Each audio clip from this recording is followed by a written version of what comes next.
Hello,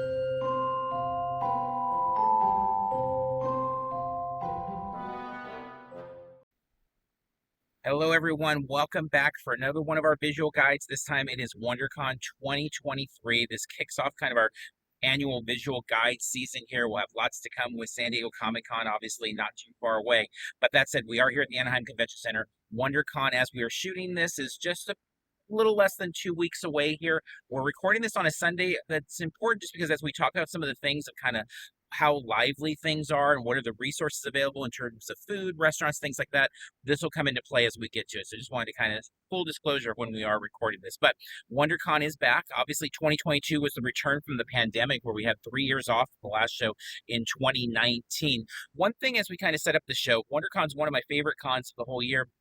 But I do really want to, promote the idea that of having a lot of patience, and it's something we talked about with last year's visual guide as the con was coming back out of the pandemic. But I think one thing we find on the convention scene and the theme park scene, to be honest, is a lot of people really want everything to be quote unquote back to what it was pre-pandemic, and the world is different, and a lot of these organizations are kind of coming back in different ways, and it's kind of a slow process. So as we look at WonderCon, I think it's just an important thing to really think about is obviously the DCs of the world or the Image Comics or the IDWs or those different companies are all in odd places. If you follow the news and entertainment, you can see even Disney's struggling with their streaming services. Everybody's kind of trying to figure out the new world economy, inflation, all of these things. So as we look, there are so many gyms. In fact, Carmel and I just sat for lunch in the Marriott here, and we're looking through and like, oh, that's cool, that's cool, that's cool. Had a great time. Oh, I'm sorry, the Hilton, where we shot that or talked about that. But anyway, as we were looking at it, I'm like, there's a lot of things to really be excited about, but it is different. It's definitely different than something like 2019. This isn't the year that we're going to see, Zachary Levi coming on the floor promoting Shazam, even though we might want that, but that's just not where Warner Brothers is. And so I think that's an important thing as we kind of go into everything about the con, but there's so much excitement despite the ripples of our world economy and all the things going on that are kind of changing a lot of things in the convention and again, theme park world, to be honest, all things pop culture and entertainment. So that said, let's talk about some of the basics for the show. First up, a big topic, it's weird to even come into this and not really have it be much of a topic of this video, but is the COVID policies. Is now there is no mask requirement, there's no vaccination requirement, there is no, check-in to get a wristband, none of those types of things related to COVID. And so everything, if you go through the site for WonderCon, it's all about, protect yourself, make sure you're in good shape. They've even offered to supply masks if you need a mask. Everybody's allowed to wear masks, but nothing's required there. So it's a really small part of this visual, guys. We can kind of move on from there. One thing about the convention center also we want to talk about in terms of just accessing it and the floor is the Anaheim Convention Center during the pandemic or in that transition out of the pandemic days there did switch over to cards only. So no cash is allowed at like snack bars or things like that. They will have ATMs because then you're also going to have vendors who only take cash. So just make sure as you're planning any of your shopping or just your time at the convention center, I would make sure to come equipped with a card that's going to work with some money on it, but also to have some cash in hand so you're good there.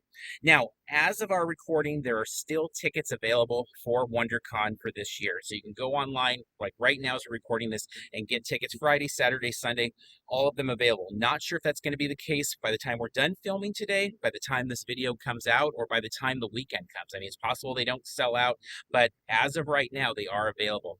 Now, badges, they have been mailing out. So chances are, if you're the people watching this have gotten their badge in the mail already. If you haven't, if there's been any shipping issues, things like that, or maybe you buy it past the deadline now and you're going to need to pick it up here, you can pick up your badge in person in Hall D. The hours pickup start on Thursday from noon to 7. So the con obviously starts on Friday, but noon to 7, you can pick up your badge. On Friday, it's 10 to 7. I'm sorry, 8:30 to 7. Saturday, 8:30 to 5. I'm sorry, Sunday, 8:30 to 5. So you've got 4 different days. You can get Thursday, Friday, Saturday, or Sunday. Again, always double check the website before you drive down here to make sure everything is still open and there haven't been any changes there, but 4 different days if you need to. There is no RFID on the badges, so make sure to be careful. Don't lose your badge. If you do, they do charge the fee for it to replace it, and that can be quite a costly thing coming into a convention weekend. For our cosplayers out there, there is, of course, the costume checks with the weapon checks and all of those things. There's going to be 4 locations this year, according to the website. The Grand Plaza outside of right outside here, kind of that area. We've got the inside Hall D near registration, Lobby BC, and then also in the newer North building as well, which we'll talk a little bit more about that when we get to panels there. And the last thing in this kind of general intro part, just want to talk parking. There is parking at the convention center. It's gone up $4 since last year, or at least according to the websites. So it's charging $20 if you're parking at the convention center. There's also the Toy Story lot over for Disney. That's also gone up since last year. That's $30 for parking. So plan accordingly with those if you're going to be driving in. WonderCon historically can be pretty tricky in terms of the crowds and the swarms of traffic. Remember that where WonderCon is located is we're right next to Disneyland, so it can be really messy on like a Saturday afternoon here without a big convention. So plan accordingly. We were here just a few days ago, and it was a Wednesday night, and the place was packed with just people kind of coming out of the convention center here for whatever con they had going on. That was more of a professional setting, but the streets were packed with cars. Crosswalks were packed, so plan accordingly. Give yourself that extra time if you are driving. So that said, let's talk a little bit about the exclusive portal and move over and talk a little bit about some of the floor offerings as well. Okay, so let's talk a little bit about the floor and about the exclusive portal and all of that. So for on the exclusive portal, you have until March 19th, right before midnight, to submit your requests in terms of how you're going to allocate your tokens or your credits. The credits breakdown is 12 for Friday, 12 for Saturday, 12 for Sunday. As of this recording, the only things available to allocate into the lottery is a signing for Knights of the Zodiac and then multiple Funko spots each day. So would imagine a lot of slots, a lot of credits are going into the Funko lottery there. So this is a different thing from the process of how Funko worked last year at WonderCon. Make sure to go there. One thing we learned with San Diego Comic-Con, it may not play this time around for WonderCon, but is waiting kind of as it got closer to the deadline, because there was different options entered into the lottery for the exclusive portal that were options there. And so there may be another signing coming. There may be other booths that want to get on board the exclusives, or there may be nothing. So I know for us, we're not going to go ahead and put our credits in until we get to like Sunday. So it's just not going to really worry about it until we get to that March 19th day. So you might want to do it a little earlier in case there's any tech issues or things like that. But it's just something to kind of know, is I wouldn't necessarily jump in and put them in quite yet, just in case there's something else that you can have there as a resource. And so obviously Funko will be very popular. It's going to be very popular on the floor, but this system will make things really clear before the con ever comes of who's going to be able to make it into the booth and who's not. Now, talking about the floor itself, and Carmel's going to kind of overlay the map in here a little bit so you just have that visual. We always say just about maps in general at bigger cons, and this is a big con. I mean, it's over 400,000 square feet, nearly 900 vendors, so it's a big con, even though it's maybe a bit smaller than what we had in terms of like the scope in something like 2019. It's a big con. Knowing the map is always a great thing. Any time that you spend on the floor trying to figure out the map or find the booths that you really want to visit, it's time kind of lost from things that you really want to do. So we'd highly encourage you to take some time and look at the map beyond just this video. But as we look at the floor, the kind of basic layout, if we start with our Hall C side of things, you can see it's going to be a lot of like the gaming, Artist Alley. We've got Toddland over there, J Company Comics, Neff, etc., all making their way on that side.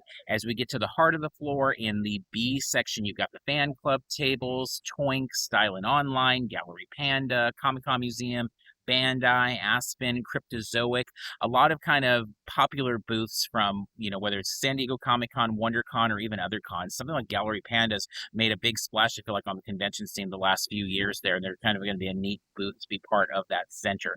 But it is different. I miss, I'm sure a lot of people that are going to watch this video miss having like DC there with costumes, and you come in, they're going to do their Arrow signing or their Flash signing and things like that. But again, we're in just a different place kind of as a world, as these companies are trying to figure out how all this stuff works coming back from the pandemic. So, you can't have DC here or Warner Brothers here unless they want to be here and be part of the show. And they're honestly figuring a lot of things out right now. So, be advised to look closely at that map and try to find those smaller vendors, those hidden gems. I know for us, we like to ideally do all of the rows both ways, go them all this way and then all coming back this way or whatever, so that we're kind of seeing both sides of the tables. Sometimes you notice things at these booths that just weren't visible when you were walking one way, but are visible walking the other way. But so many great vendors there. We're really lucky in Southern California, have so many fantastic artists, so many fantastic, comic dealers, etc. And people are going to come from beyond just our California community to this show.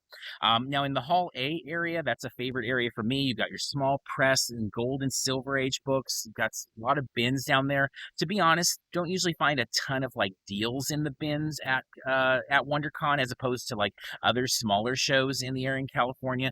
But still, I mean, that is probably my favorite part of the convention center, the convention in a lot of ways. It's just kind of looking through the comics there. And even if you're not really a comic person per se, you probably have a good time checking it out and seeing what's the new TV character, movie, streaming, whatever, because they're all going to be kind of showcased there of where they come from in their source material. So definitely check that out.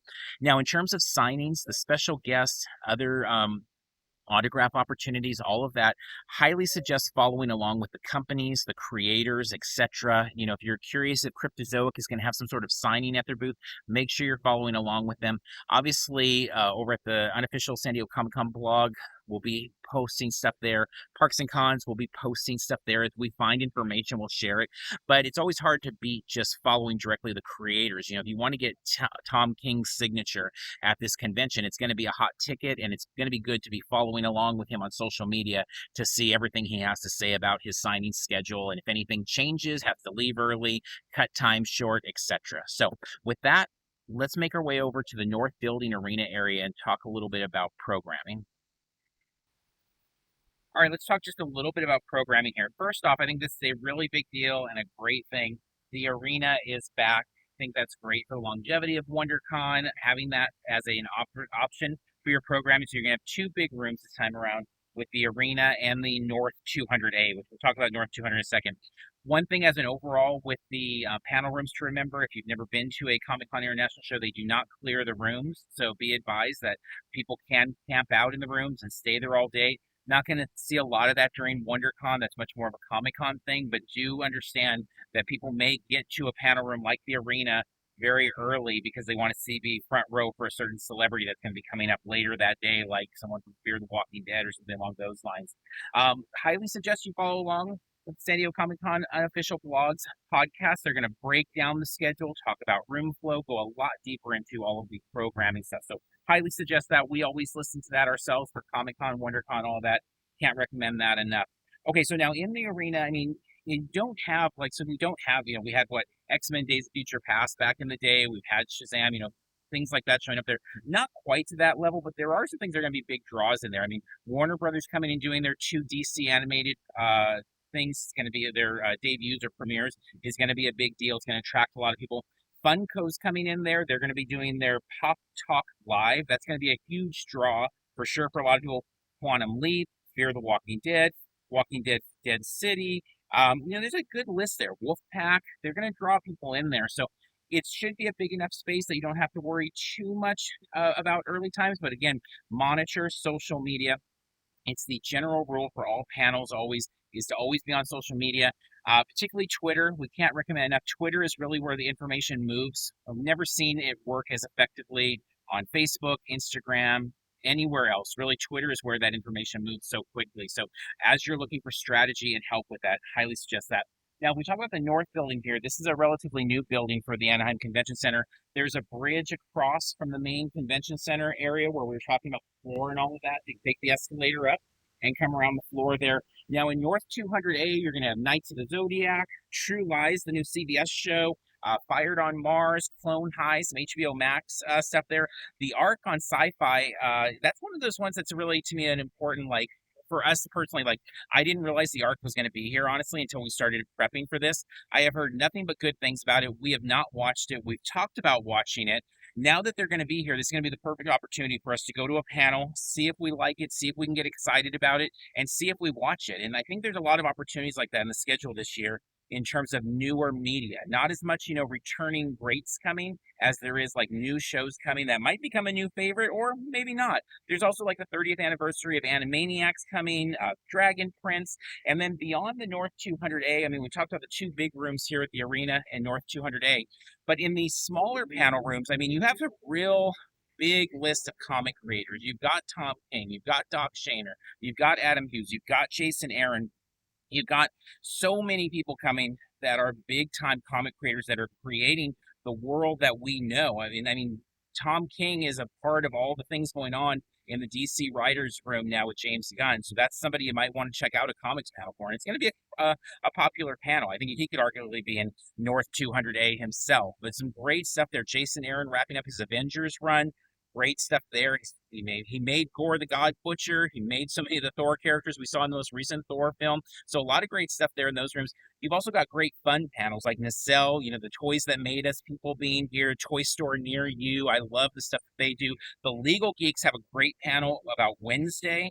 So a lot of times they're focusing on like the Star Wars, Star Trek stuff, but this time they're going to have Wednesday. I think that's going to be an insanely popular panel. So some really fun things mixed in there that are going to be a lot to see as well. So highly suggest looking very closely at that panel schedule and finding those gems and making sure to take some time. Even if you're like me, more of a floor person, make sure to cut some time. And the nice thing about WonderCon that you can't always say for San Diego Comic Con is usually there's a lot less of a time investment to see these panels. So you can just kind of dip your toe and it becomes a really great sampler platter where you can pick 3, 4, 5 panels a day, even if you're not as much of a panel person. As a lot of times I say myself, I'm more of a floor person. You can still get in and out and see a lot of panels and really enjoy them.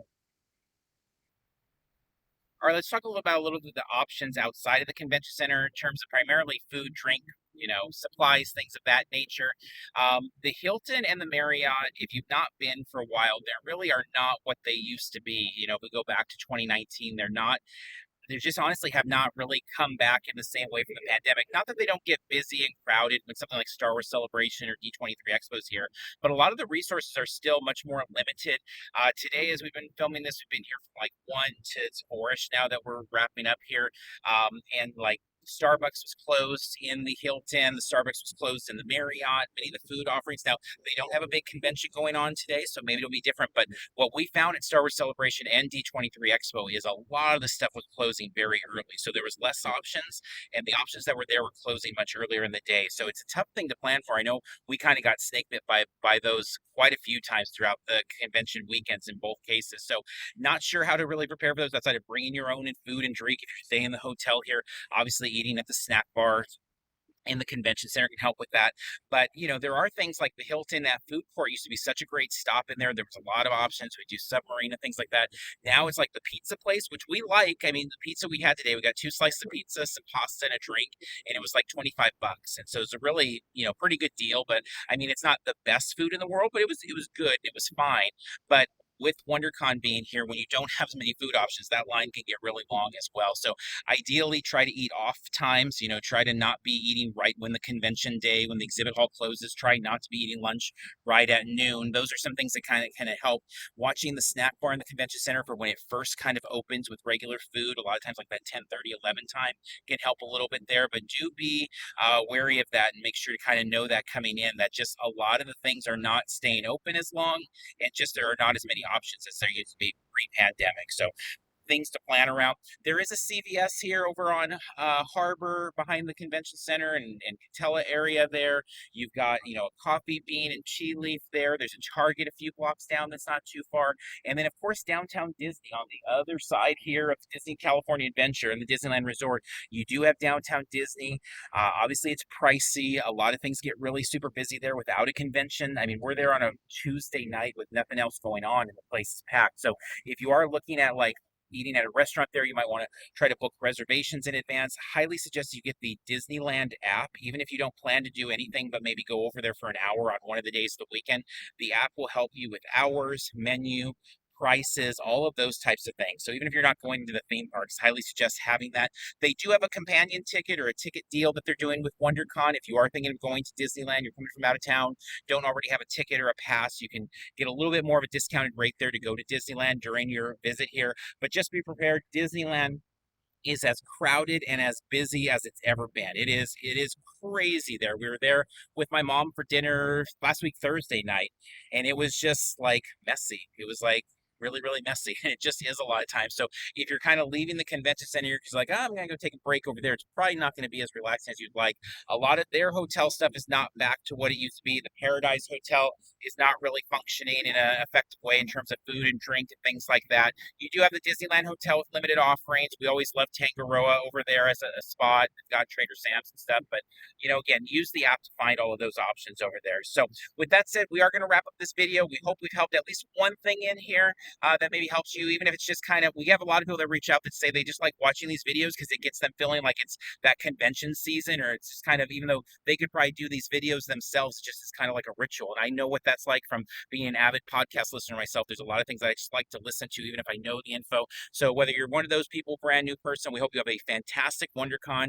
Really enjoy the show, get the most out of it, and hopefully you're able to tune in with us as we get to throughout the weekend, and as well as we go beyond that, things like Amazing Las Vegas Comic Con and a whole bunch more on the road to San Diego Comic Con 2023. So wrapping up here at the Convention Center. Until next time, we'll see you in line.